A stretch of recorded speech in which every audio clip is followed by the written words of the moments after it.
Hello friends, Pandian store ப்ரோமோவில் என்ன நடக்குதுன்னு பார்க்கலாமாங்க. இங்கே நம்ம பாண்டியன் இருந்துட்டு செந்தில் மேலே பயங்கரமாக கோவத்தில் இருக்காங்க. கடைக்கே வராமல் இவன் அங்கே எங்கேன்னு சுற்றிக்கிட்டு இருக்கான். காலையிலேருந்தே ஒரு மாதிரி தான் இருக்கான்.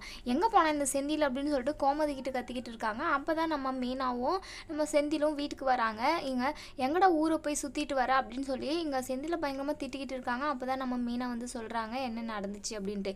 எதுக்குப்பா மீனா உனக்கு இந்த தேவையில்லாத வேலையெல்லாம், எதுக்காக நீ அவனை அலைய விடுற அப்படின்னு சொல்லி கேட்குறாங்க. நம்ம கோமதி சொல்கிறாங்க 3-4 நாளாக இவன் பேசாமல் இருந்தாங்க, அதுக்காக தான் ஏதாச்சும் இப்படி பண்ணியிருப்பா, அது பெருசாக எடுத்துக்காதீங்க அப்படின்னு சொல்லிட்டு சமாதானம் சொல்கிறாங்க. நம்ம பாண்டியன் இருந்துட்டு என்னப்பா நீங்கள் என்ன தான் நீங்கள் லவ் பண்ணி கல்யாணம் பண்ணீங்களோ போங்க, இது வரைக்கும் கோமதி இந்த மாதிரி பண்ணதே இல்லை, நானும் அவளை அப்படி நடத்தினதும் இல்லை, நீங்கள் ஒருத்தருக்கு ஒருத்தர் எப்படி தான் புரிஞ்சுக்கிட்டு இருக்கீங்களோ தெரியலம்மா அப்படின்னு சொல்லி பேசிகிட்டு இருக்காங்க.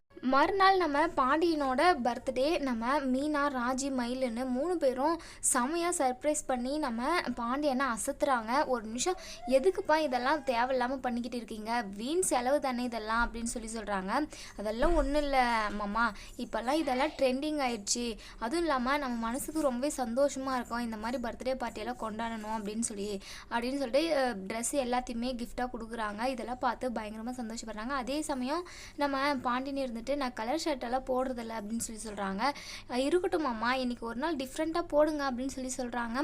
சரி மருமகளுக்காக போடுங்க அப்படின்னு சொல்லி நம்ம கோமதியுமே சொல்கிறாங்க. நம்ம கோமதியுமே புதுசாக பட்டு சேலை கட்டிக்கிட்டு நம்ம பாண்டியனுமே கலர் ஷர்ட் போட்டுட்டு வராங்க. ரொம்பவே சூப்பராக இருக்குது அப்படின்னு சொல்லிட்டு எல்லாருமே சொல்கிறாங்க. நம்ம பாண்டியன் இருந்துட்டு சரிப்பா எல்லாரும் நம்ம இதே சந்தோஷத்தோட கோவிலுக்கு போயிட்டு சாமி கும்பிட்டு வந்துடும், வாங்கப்பா போகலாம் அப்படின்னு சொல்லிட்டு சாமி கும்பிட்றதுக்காக கோவிலுக்கு போகிறாங்க. அங்கே அன்னதானம் எல்லாமே பண்ணிக்கிட்டு இருக்காங்க. நம்ம பாண்டியன் பேரில் எல்லாருமே நல்லா இருக்கணும் அப்படின்னு சொல்லி நம்ம பாண்டியனுமே வேண்டிக்கிறாங்க. இதோட இந்த ப்ரோமோ முடியுது. இதுக்கப்புறம் என்னென்னலாம் ட்விஸ்ட் நடக்கும் அப்படின்றத வெயிட் பண்ணி